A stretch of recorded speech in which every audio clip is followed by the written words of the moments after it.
আমরা অনেকে মনে করি আনন্দ বিনোদন হাসি রসিকতা এগুলো বলতো ইসলামে নাই।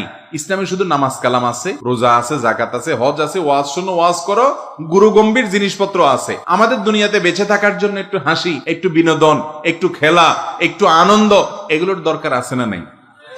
এগুলো ছাড়া মানুষ বাঁচতে পারে? মানুষ তো সামাজিক প্রাণী, সামাজিক অনেক বিষয় যেরকম তাদের দরকার হয়, বিনোদনমূলক অনেক কিছুরও দরকার।